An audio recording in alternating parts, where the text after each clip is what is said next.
La question sur le transport adapté, est-ce que le ministre a prévu une augmentation des budgets, étant donné l'augmentation des besoins et que le budget a été gelé? Ça fait en sorte actuellement que du côté du transport adapté, le service ne peut pas être rendu à plusieurs personnes qui souhaiteraient avoir du transport adapté.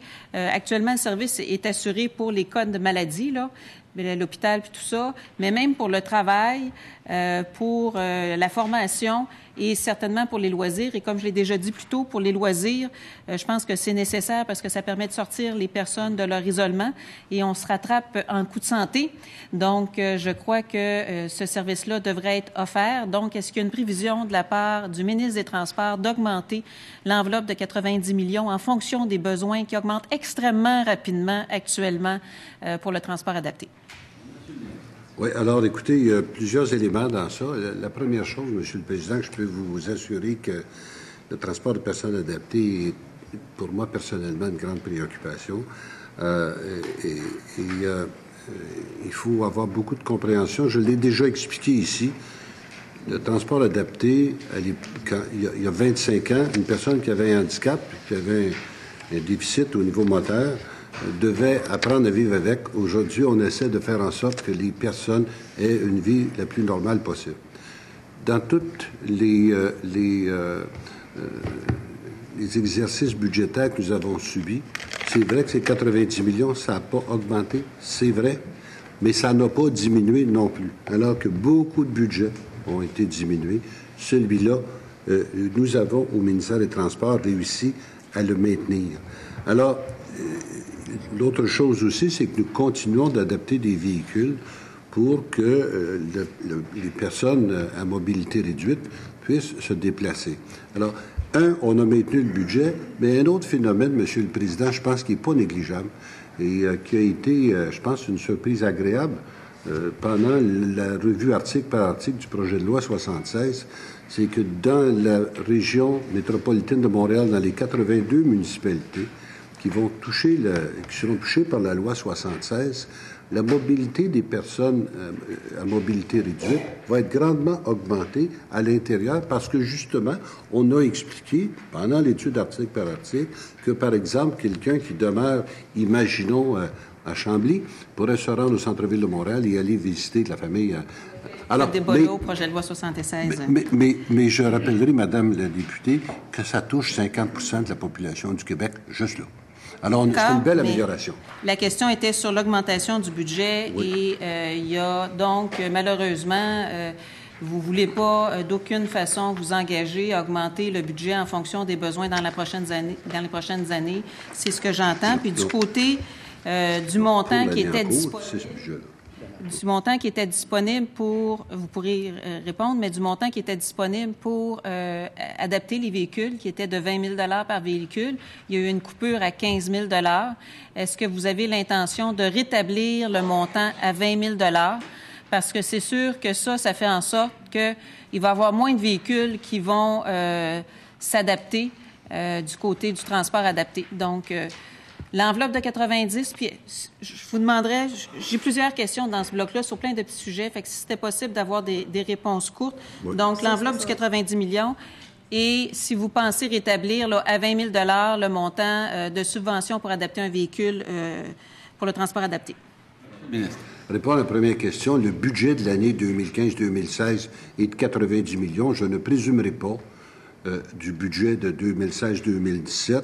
Autrement que de vous dire que j'ai une grande sensibilité à cette préoccupation-là. Je suis pas le seul décideur au niveau des budgets, mais l'année en cours, c'est de 90 millions, ça ne changera pas, et je ne présumerai pas du budget de l'an prochain, autrement que pour vous dire que c'est une chose qui est importante pour moi. En ce qui concerne le 20 000 $ par véhicule, en fait, on est allé d'une façon un peu différente. On a augmenté le budget d'1 million de $. On a réduit l'intervention qu'on faisait. Il faut voir les chiffres du résultat net, Monsieur le Président, là-dessus, parce que il s'est fait en 2014-2015, il s'est fait 73 transformations pour 1 450 000 $.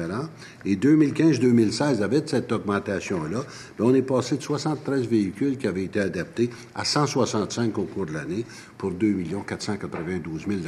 Alors, oui, la contribution est moins forte, mais le résultat net, c'est qu'on a plus que 2 fois le nombre de véhicules qui avaient été adaptés l'année précédente grâce à l'ajout de 1 million de dollars. Merci. Madame la députée de Vachon. Oui, donc on va clore ce sujet-là et suggérer très fortement au ministre de défendre des augmentations de budget pour le transport adapté pour la prochaine année et on le surveillera. Donc, il est averti. Deuxième question, concernant le transport en commun en région. Vous savez, l'Association des transports collectifs ruraux du Québec vous ont fait une demande et datée du 18 avril.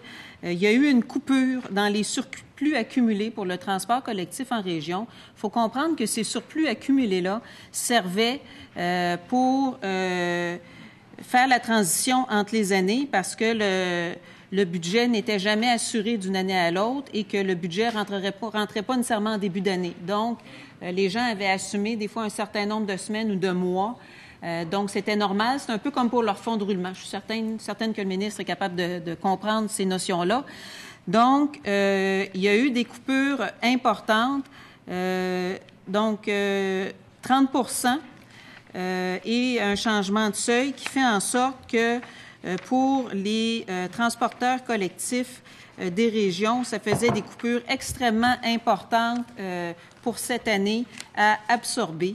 On le sait à quel point le transport collectif en région est important et que ce n'est pas facile à assurer, qu'il y a déjà du sous-financement sur le transport collectif.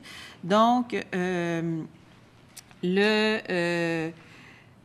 l'association demande que le ministère reporte à 2017 cette application-là qui soustrait là, un 75 000 et qu'avant de prendre une décision, que le ministère réalise un portrait exhaustif du transport collectif dans les régions et les territoires ruraux. Donc, est-ce que le ministre est ouvert à cette demande-là qui est faite par l'Association des transports collectifs ruraux du Québec? Monsieur le ministre. Pour une fois, par le souci de transparence, je peux demander brièvement au ministre associé de nous apporter une réponse, M. Meloche. Et après ça, je pourrai conclure. Alors, André Meloche, sous-ministre adjoint. Alors, premièrement, c'est les mêmes budgets que dans les années passées. Donc, c'est un budget qui est financé à même le Fonds vert. Là. Le budget n'a pas changé. Cette année, il y a des critères supplémentaires qui ont été apportés suite à des discussions qu'on a eues en région. Auparavant, il y avait trois seuils. Maintenant, il y en a 5. Donc, ça nous permet de régler les endroits où il y a le plus de déplacements, comme dans la région de Port-Neuf, par exemple, où on va avoir accès à plus d'argent. Maintenant, ce qu'on s'aperçoit, c'est qu'il y a environ près de 6 millions en surplus. Et l'objet du programme, c'est pas de créer des surplus. Quand on verse l'argent, on s'attend à ce que l'argent soit utilisé pour les déplacements.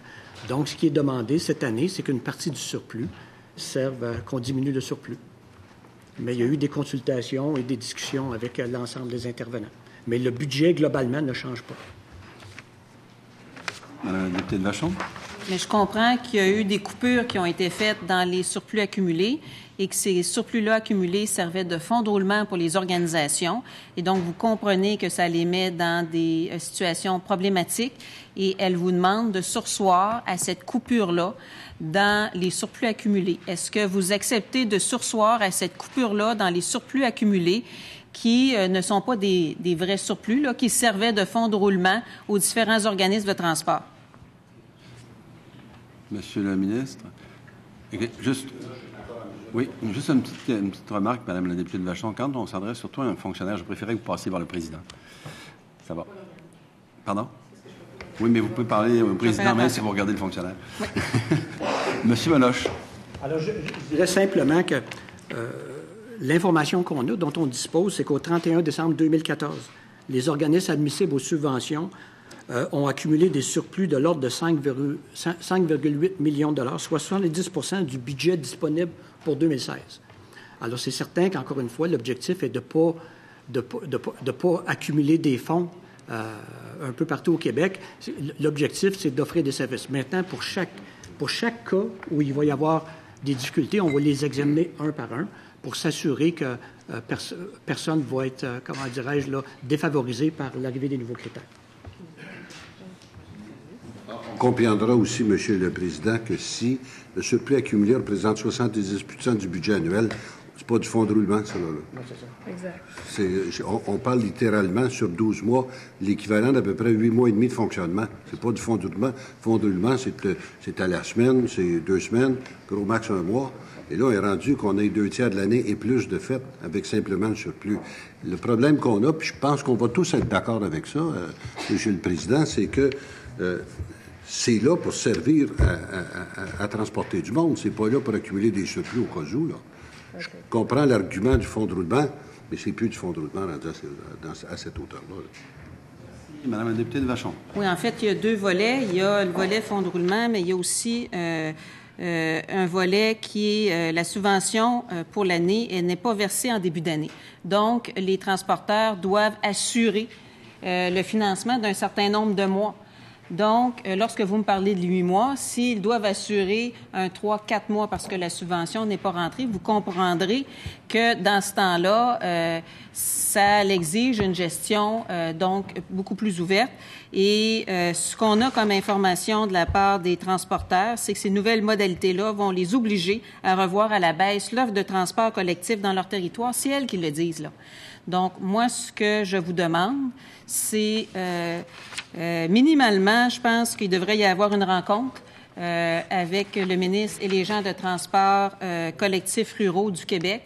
Je pense que ça, c'est le minimum, mais je crois que vous devriez regarder la possibilité de surseoir. Si vous pensez qu'effectivement, c'est des surplus qui sont en dehors de la gestion de l'attente de la subvention et en dehors du fonds de roulement, il devrait y avoir un portrait qui soit fait de la situation en accord avec les transporteurs. Je pense qu'il peut y avoir plusieurs spécificités régionales ou locales et qu'avant de prendre une décision unilatérale comme vous l'avez prise, comme le ministère l'a prise, à ce moment-là, je pense que vous pourriez suspendre cette décision-là, le temps de faire l'ensemble du portrait, de discuter avec les intervenants pour que les citoyens des régions ne subissent pas une baisse de services dans le transport collectif due à un manque de communication entre les gens du ministère qui prennent les décisions et les gens sur le terrain qui font l'opération.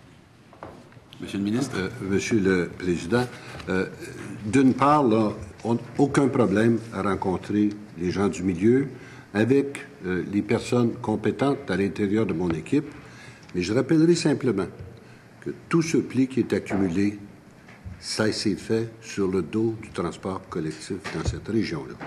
Alors, c'est là, imaginons qu'on a X millions, bien, si on a X moins 1 million qui a été dépensé ou qui a été utilisé, c'est parce qu'on a donné moins de services. L'objectif de ce programme-là, c'est d'utiliser le plein montant pour donner le plein service. Merci, ça m'a fait